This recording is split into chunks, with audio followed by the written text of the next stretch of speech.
Hey, what's good, everybody? So channel announcement. I'm still going in the direction of food. I love food.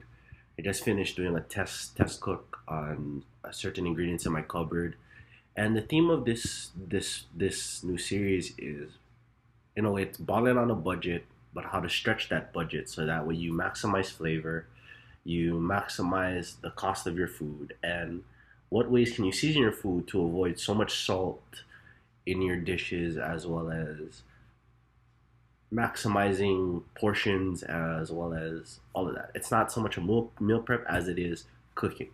And it's all centers around food stamps. So in this series that's going to be coming up, hopefully sometimes by mid this year, um, what I'm thinking of doing is, since I just got blessed with an EBT, and I made a post several years back about this one experience I had waiting in line behind the family who was so pretentious.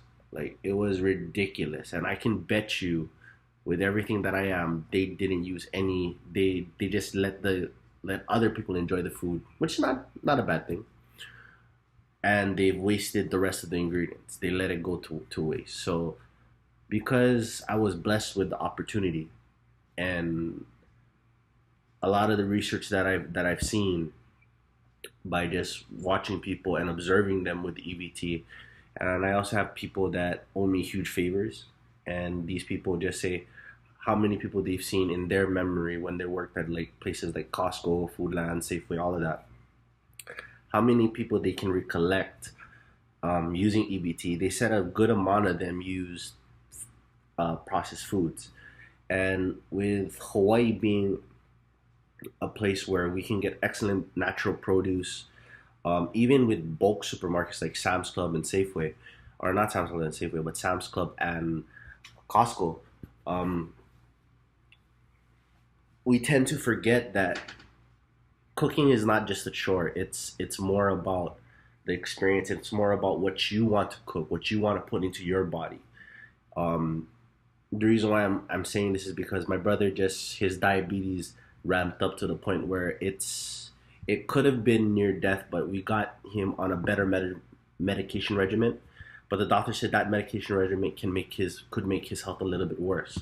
So because of that, and because my dad died not only of natural causes, but because of a lot of things that dealt with his diet and all of that, um, these past few years for me haven't been a really good one, and I've been focusing more on dieting with a lot of exercise.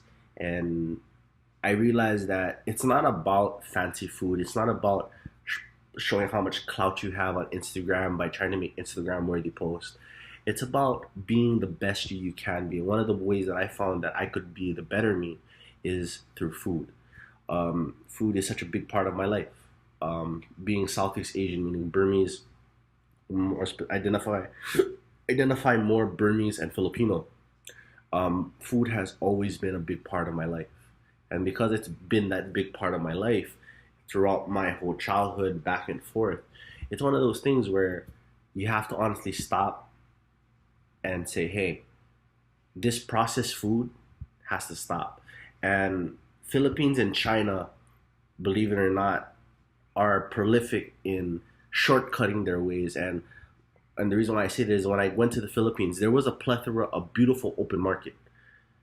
But even though it's such a lot of the places in the Philippines are very rural, meaning it's a very country, there's also a heavy populace that lives in metropolitan areas. And those metropolitan areas don't have really good produce because the crops that are grown are very minimalistic, and they're sold for really expensive prices where you really have to haggle to get the best price for good produce. So because I live in the states, and um, I'm afforded this supplemental uh, nutrition and something program, or food stamps, I feel that even though the convenient route would be best, it's not ultimately gonna make me feel good. It's just gonna keep me full. I want meals that not only make me feel good, but uh,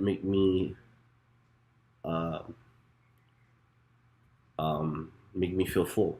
And I learned a lot about over these past, I'd say now in my fitness journey, losing from 300. Now I'm plateauing between 290 and 260. Um, what I'm learning is that food has a way of building you up and making you feel full. So the best ways to do that is finding ingredients and food that you like. Consequently, I like seafood. I love meat, meaning beef in particular, pork and chicken.